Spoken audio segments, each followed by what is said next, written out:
Eduardo Josami, que es director nacional del Centro Cultural de la Memoria Haroldo Conti. Eduardo, buen día, ¿cómo está? Buenos días, ¿qué tal? Bien, muy bien, un gusto enorme saludarlo, Eduardo, aquí en la radio pública, en Radio Nacional Mendoza. Muy bien, gracias. Hoy, la verdad que no sé cómo se habrá vivido realmente, a través de las noticias más o menos podemos encontrarnos con una versión de los hechos, ¿no? Pero no sabemos a ciencia cierta cómo se ha vivido en Buenos Aires. Lo que podemos decir que esta Semana de la Memoria se ha vivido aquí en Mendoza con una realidad significativamente distinta, con una carga emotiva mucho más fuerte, con alegría, con mucho más dignidad. Creo que acompañado en nuestra provincia con la sentencia por el tercer juicio de delitos de lesa humanidad que se llevó a cabo el día viernes. ¿Cómo ha vivido o cómo ha sentido usted en estos días este nuevo 24 de marzo, Eduardo?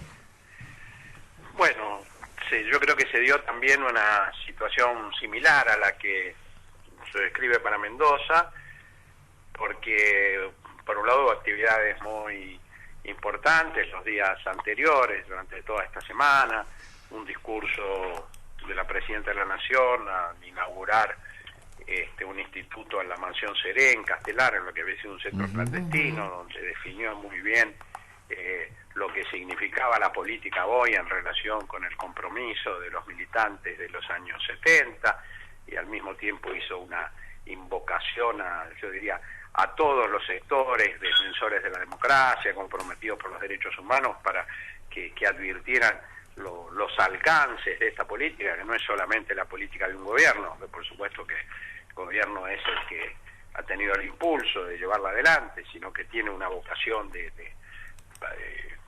digamos así, nuclear a sectores muy amplios de la Argentina. Y por otro lado hubo también, se avanzó con la campaña de señalización de sitios de memoria en distintos lugares del país. Nosotros tuvimos en nuestro Centro Cultural de la Memoria una jornada el día sábado 23 realmente notable, con una cantidad de público que superaba las 1000 personas, rindiéndole homenaje a León Ferrari, no solo por su obra de pintor tan muy reconocida mundialmente, sino por su compromiso con el movimiento de derechos humanos. Y bueno, podría seguir enumerando, la verdad que hubo infinidad de actividades. Recuerdo dar un homenaje a Haroldo Conti también, que me tocó participar, hubo en los barrios, en los colegios. Me parece que hay una cada vez mayor expansión, digamos así, de esta celebración, que ya no es solo la gran marcha del 24 de marzo, que es como la síntesis de todo esto, sino que también se va expandiendo territorialmente y a distintos ámbitos, lo que lleva también a recordar a los compañeros desaparecidos con una perspectiva, yo diría, menos abstracta de lo que era tal vez hace un tiempo. Recogemos sus vidas, su biografía, su experiencia militante, y bueno, y esto tiene que ver, me parece, con el avance de las políticas de memoria, verdad y justicia, porque no solo celebramos los avances en lo que fueron las reivindicaciones de siempre del movimiento de derechos humanos, sino que van apareciendo nuevas demandas, como por ejemplo la que estuvo en la cabeza de la gran marcha de ayer en Plaza de Mayo, que era la de democratización de la justicia, que no era en la Argentina de hace unos años atrás, cuando el Poder Judicial era un ámbito absolutamente impenetrable y sobre esos temas la sociedad no discutía. No era una demanda que hubiera sido planteada en este tipo de demostraciones. Eduardo, usted hace un tiempo escribió La palabra y la acción, biografía de Rodolfo Walsh. Hoy se cumple un aniversario más del asesinato de Rodolfo salvajemente por la dictadura. Y queríamos charlar un poquito con usted acerca de la figura de Rodolfo Walsh. Una figura llena de matices, ¿no? Un personaje, creo, de los más transitados, y no sé si de los más leídos, a mi juicio. Bueno, es un personaje muy atractivo precisamente por sus matices, como ustedes decían, ¿no? Es decir, por sus contradicciones, si se quiere, porque Rodolfo Walsh, por un lado, es un buen ejemplo de lo que fue el acercamiento al peronismo de muchos intelectuales y de muchos militantes, que fue un acercamiento trabajoso y no exento de crisis, de desgarramientos, de contradicciones, ¿no? Pensemos que Walsh escribe en 1957, publica la Operación Masacre, que es como el comienzo de la gran crónica, de la gran historia de la resistencia peronista, y bueno, y él va a tardar todavía más de 10 años en hacerse peronista, en identificarse como peronista, ¿no? Y si además pensamos que en el 55 era antiperonista, pero en el 45, 46, 47 era pro-peronista, pero desde un sector del nacionalismo tradicional, de derecha, bueno, entonces vemos que la pregunta acerca de Rodolfo Walsh y el peronismo es una pregunta muy contradictoria. Por supuesto, dominada por la respuesta que él da en los últimos años de su vida militante, pero que de alguna manera a quien quiera trabajar sobre su obra o conocer todos los matices de la vida de Walsh, tiene que tomar en cuenta todo esto que estoy nombrando. Y lo mismo, o algo similar, podríamos decir, de su trayectoria como escritor, porque Walsh tiene infinidad de temas que exigen, digamos, una aclaración mayor de la que se puede hacer a veces en una reseña apresurada, ¿no? Por ejemplo, entre tantas otras cosas, su obsesión en un momento por escribir una novela y la imposibilidad de escribir esa novela, ¿no? O pocos años después de esto, que estaba hablando recién más o menos de 1969, donde él había recibido una remuneración de una editorial a cambio de que entregara rápidamente una novela, y mientras él tiene este requerimiento editorial, está dirigiendo nada menos que el periódico de la CGT de los argentinos, claro, en un momento de mayor enfrentamiento con la dictadura. Y bueno, el editor no vio satisfechas sus aspiraciones, pero más interesante que esto es que a partir de eso Walsh hace una discusión muy interesante, a veces un poco arbitraria, él mismo hoy pienso que no le costaría reconocer eso, acerca de si tiene sentido escribir novelas o no tiene sentido escribir novelas, por ejemplo. Y tal vez más importante que eso, desde un punto de vista político, en 1972, él en un reportaje que publica en el diario La Opinión, prácticamente destroza toda su obra literaria anterior, exceptuando solo Operación Masacre y Caso Satanowski, es decir, los textos que, y quien mató a Rosendo, los textos que él llamaba de no ficción, ¿no? Diciendo que todo lo otro desde el punto de vista político no aportaba nada, y llega a decir incluso, bueno, somos como los gansos del Capitolio, ¿no? Como digamos que escribimos para regodeo de la gente de las clases altas que puede leernos, y bueno, y ese texto es muy interesante como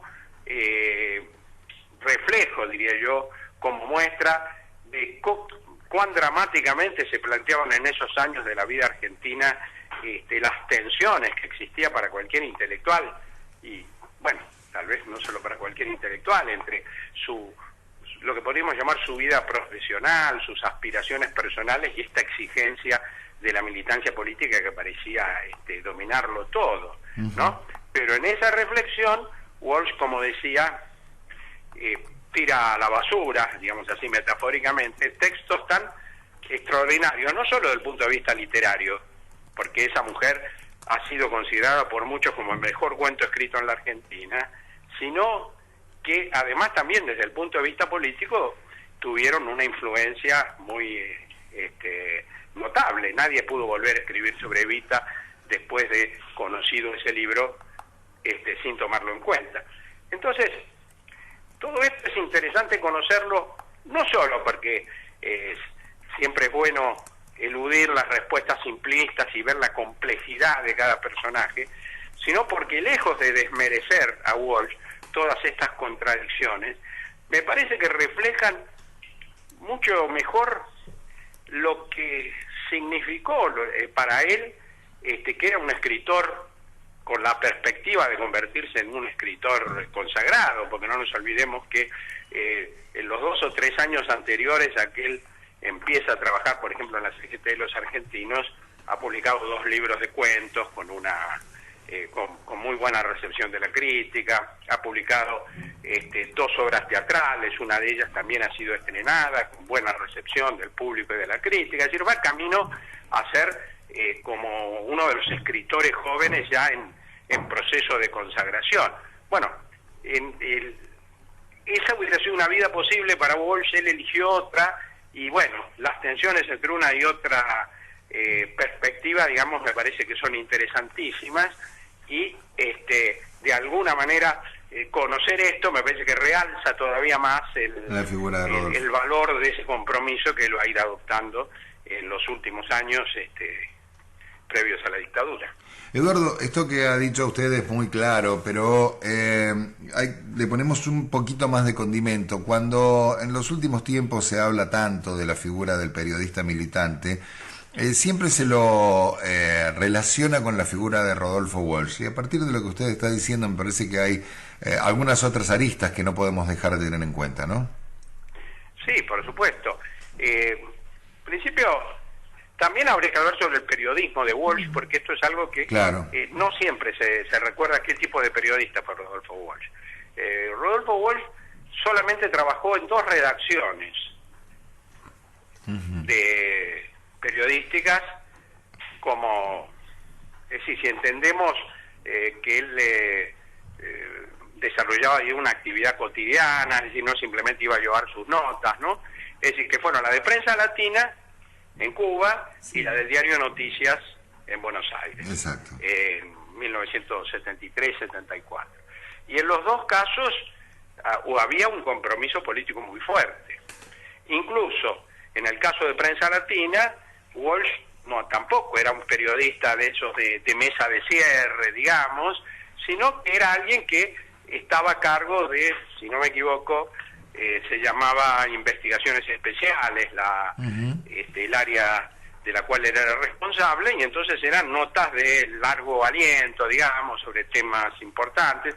Él en general siempre le gustó escribir, más allá de que conocía todas los gajes, digamos, del oficio periodístico.